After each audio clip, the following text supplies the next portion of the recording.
ज्ञान मंथन में आप सभी का हार्दिक अभिनंदन करते हैं। मैं हूं सुबोध और आज हम आपको अपने इस वीडियो में बताने जा रहे हैं आम्रपाली के बारे में। दोस्तों, जिसकी खूबसूरती ने उसे नगर वधू यानी कि बेश्या बना दिया। तो चलिए बतलाते हैं आपको नगर वधू आम्रपाली की कहानी। दोस्तों, यह कहानी है भारतीय इतिहास की सबसे खूबसूरत महिला के नाम से विख्यात आम्रपाली की, जिसे अपनी खूबसूरती की कीमत बेश्या बनकर चुकानी पड़ी। वह किसी की पत्नी तो नहीं बन सकी, लेकिन संपूर्ण नगर की नगर वधू जरूर बन गई। आम्रपाली ने अपने लिए ये जीवन स्वयं नहीं चुना था, बल्कि वैशाली में शांति बनाए रखने, गणराज्य की अखंडता बरकरार रखने के लिए उसे किसी एक की पत्नी बनाकर नगर को सौंप दिया गया। उसने सालों तक वैशाली के धनवान लोगों का मनोरंजन किया, लेकिन जब वह तथागत बुद्ध के संपर्क में आई तो सब कुछ छोड़कर बौद्ध भिक्षुनी बन गई। आम्रपाली के जैविक माता पिता का तो पता नहीं, लेकिन जिन लोगों ने उसका पालन किया उन्हें वह एक आम के पेड़ के नीचे मिली थी, जिसकी वजह से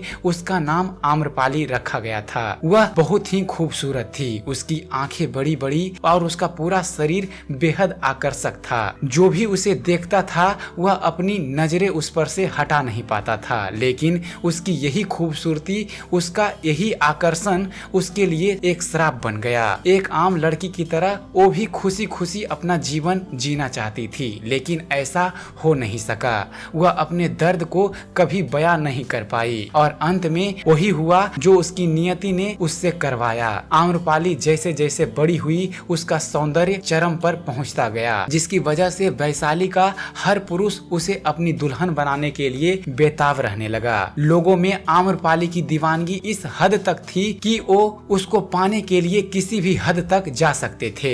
यही सबसे बड़ी समस्या थी। आम्रपाली के माता पिता जानते थे आम्रपाली को जिसको भी सौंपा गया तो बाकी के लोग उसके दुश्मन बन जाएंगे, तो वैशाली में खून की नदियां बह जाएगी। इसलिए वह किसी भी नतीजे पर नहीं पहुंच पा रहे थे। इसी समस्या का हल खोजने के लिए एक दिन वैशाली में सभा का आयोजन हुआ। इस सभा में मौजूद सभी पुरुष आम्रपाली से विवाह करना चाहते थे, जिसकी वजह से कोई निर्णय लिया जाना मुश्किल हो गया था। इस समस्या के समाधान हेतु अलग अलग विचार प्रस्तुत किए गए, लेकिन कोई इस समस्या को सुलझा नहीं पाया। लेकिन अंत में जो निर्णय लिया गया उसने आम्रपाली की तकदीर को अंधेरी खाइयों में धकेल दिया। सर्वसम्मति के साथ आम्रपाली को नगर वधू यानी कि बेश्या घोषित कर दिया गया। ऐसा इसलिए किया गया क्योंकि सभी जन वैशाली के गणतंत्र को बचाकर रखना चाहते थे, लेकिन अगर आम्रपाली को किसी एक को सौंप दिया जाता तो इससे एकता खंडित हो जाती। नगर वधू बनने के बाद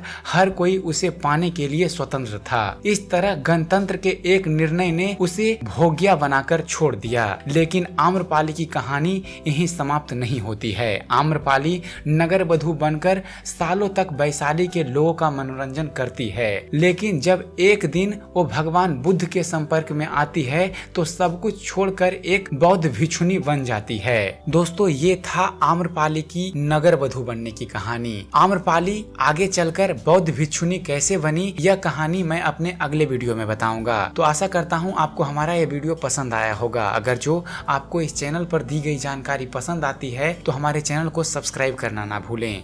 हमारे चैनल को सब्सक्राइब कीजिए और देखते रहिए, जानते रहिए। धन्यवाद। जय हिंद।